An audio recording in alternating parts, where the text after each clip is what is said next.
সত্যিকার অর্থেই একজন গুণী, অসাধারণ মেধাবী, একজন দেশপ্রেমিক।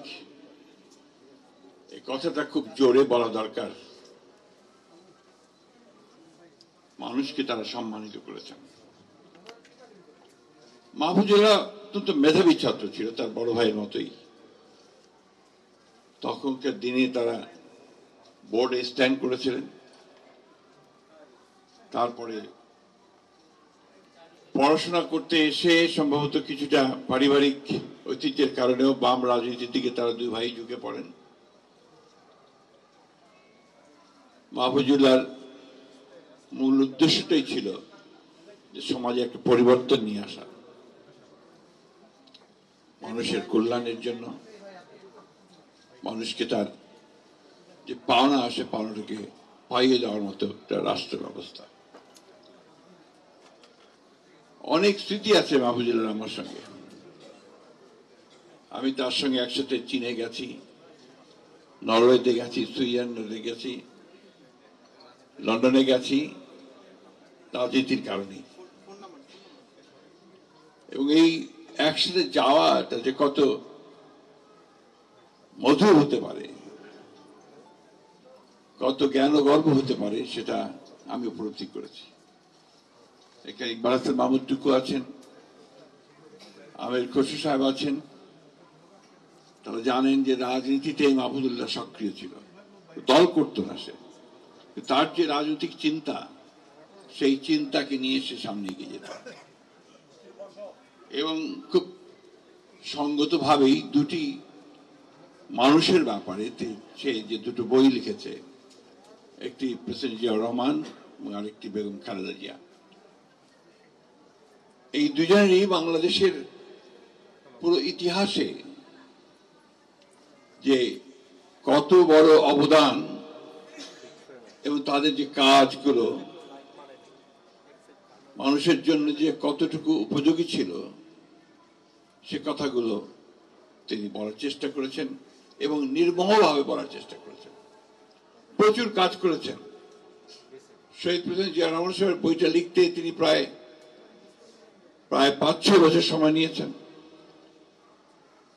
বেগম জিয়ার উপরে বই লিখতে তিনি 4 বছর কাজ করেছেন এবং কোথাও কোনো ফাঁকি দেওয়ার কোনো প্রবণতা ছিল না। এই অন্যান্য বইগুলোর কথা বলেছে, ছাত্র ইউনিয়নের ইতিহাস, 69-এর গণ আন্দোলনের ইতিহাস, আর কোনটাতেই সে শুধু যে ঐতিহাসিকভাবে লিখে গেছে তা নয়, হি ওয়াজ পার্টি অফ ইট। বসুন্ধরা ডায়াপেন্ট এখন আরো উন্নত। এই হট এয়ার থ্রো টপ শীত দ্রুত শোষণ করে সোনামণিকে দেয় কোমল অনুভূতি। সে সক্রিয়ভাবে সেখানে অংশ নিয়েছে। আমি সবচেয়ে বেশি আমার মনে পড়ে যে 14 নির্বাচনের পরে 18 নির্বাচনের আগে এই সময়টা সে অনেক কাজ করেছে এবং তখন সমস্ত দলগুলোকে ঐক্যবদ্ধ করবার জন্য মাহফুজুল্লাহ এবং মাহবুবুল্লাহ ভাইয়ের যে প্রচেষ্টা ছিল, আরেকজন ছিলেন জাফরুল্লাহ ভাই, সে প্রচেষ্টা হচ্ছে একটা অসাধারণ প্রচেষ্টা। এবং তারা ছিলেন বলেই সেদিন বোধহয় সেই বাম ডান সবাই মিলে একটা জায়গায় আসা সম্ভব হয়েছিল। একেবারেই গণতন্ত্রে বিশ্বাসী মানুষ ছিলেন এবং সেই গণতন্ত্রকে প্রতিষ্ঠা দেওয়ার জন্য তিনি কাজ করেছেন। ছাত্র জীবনে আমরা সবাই জানি যে আমরা সবাই বেশিরভাগই বিপ্লবী রাজনীতির সঙ্গে জড়িত ছিলাম। মাহবুবুল্লাহ ভাই এখন আছেন। আমরা দেশের শ্রেণী শত্রু খতম করার স্লোগানও দিয়েছি মাহবুবুল্লাহ ভাইয়ের সঙ্গে।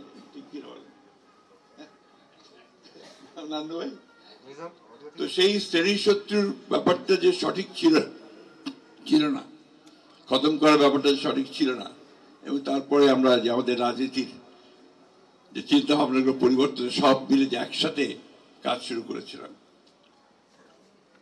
আজকে অত্যন্ত আশাবাদী আমরা সবাই যে সেই ফ্যাসিবাদের পরিবর্তন হয়েছে, ফ্যাসিবাদ পালিয়ে গেছে এবং সেই আন্দোলনের মধ্য দিয়ে পালিয়েছে। আমির খসরু সাহেব বলেছেন যে দীর্ঘদিন ধরে এই দেশের রাজনৈতিক দলগুলো তারা যে চেষ্টা করেছে, তারা যে ফ্যাসিবাদের বিরুদ্ধে লড়াই করেছে, সংগ্রাম করেছে, সব শেষে ছাত্র এবং জনতার সমবেত প্রচেষ্টায় সেই সম্ভব হয়েছে। আজকে একটা আশার আলো সবাই আমরা দেখতে পাচ্ছি যে আবার নতুন করে বাংলাদেশকে আমরা গড়ে তুলব। সবাই কথাটা বলছি, এটাতে সবারই মনে হয় আরো অনেক বেশি আন্তরিক হওয়া প্রয়োজন এবং সত্যিকার অর্থেই আমরা যেন সবাই ভবিষ্যৎ প্রজন্মের জন্য যে কথাটা বলা হয়েছে যে বাসযোগ্য দেশ, তিতুমির বলেছে, সেই বাসযোগ্য দেশ তৈরি করার জন্য আমরা সবাই যেন কাজ করতে পারি। মাহফুজুল্লাহর প্রতি আমাদের সম্মান দেখানো তখনই সফল হবে, চূড়ান্ত হবে, যদি আমরা তার এই আরাধ্য কাজটা আমরা করতে পারি। আমাদের তো এখন অনেক বয়স হয়েছে, এখন এখানে সব নবীনেরা আছেন, তরুণেরা আছেন, তার দেশকে নতুন করে চিন্তা করছেন। কিন্তু সেই চিন্তার মধ্যে কিন্তু সবসময় একটা জিনিস আমার কাছে মনে হয়, এই কথাটা মনে রাখা সকলের দরকার, যে মাহবুবুল্লাহর যে কন্ট্রিবিউশন অথবা তারও আগে এই দেশকে সুন্দর করার জন্য যাদের অবদান, সেই অবদানগুলোকে যেন আমরা কখনোই ভুলে না যাই। কারণ এদের কাজের উপরে কিন্তু আমরা দাঁড়িয়ে আছি এবং আজকে যে সামনের দিকে এগুচ্ছি সেদিকে এগিয়ে যাওয়া দরকার। অত্যন্ত প্রগতিশীল মানুষ ছিলেন মাহফুজুল্লাহ, এবং কালোকে কালো বলতে দ্বিধা করতেন না, সাদাকে সাদা বলতে দ্বিধা করতেন না।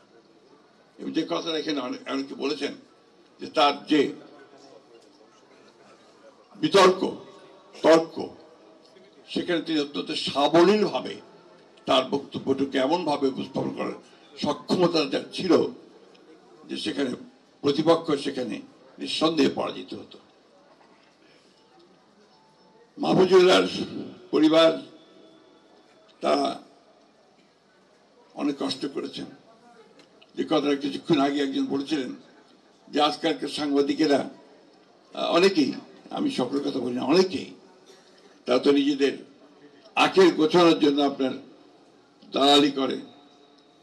কথাটা ভালো হয় না, হলো না, তারপরেও কথাটা বলতে হলো, এবং বাড়ি ঘর প্লট সব জোগাড় করে। মাহফুজুল্লাহর কিছুই ছিল না। মাহফুজুল্লাহ চিকিৎসার জন্য তার পরিবারকে, তার বন্ধুদেরকে অন্যের কাছে হাত পাততে হয়েছে। এখনো তার ছেলেমেয়েরা বাইরে আছে, দেশে আছে। আমি তাদের প্রতি আমার সবসময় দেখা করতে পারি না, যেন ক্ষমা চেয়ে নিচ্ছি, কথা বলতে পারি না। আমার খুব কষ্ট হয়, মাহফুজুল্লাহর কথা মনে হলে খুব কষ্ট হয়। বিশেষ করে আমি ব্যক্তিগতভাবে তার কাছে অত্যন্ত ঋণী। সবসময় সে আমার সঙ্গে যোগাযোগ রাখতো, আমার ভুলটা দেখিয়ে দিত, আমাকে সামনে পথ দেখাতো যে এই ভাবে বলেন, এইভাবে কাজ করেন, এটা করেন। এই জিনিসগুলো আমি আর পাওয়ার আমার লোক নেই। যাই হোক, আমি বললাম না, আমি আজকে গুছিয়ে কথা বলতে পারবো না। মাহফুজুল্লাহকে আমরা মিস করি, আমি ব্যক্তিগতভাবে ভীষণ মিস করি, এবং তাকে হারানোটা আমাদের জন্য সত্যিকার অর্থে একটা বিরাট শূন্যতা সৃষ্টি করেছে।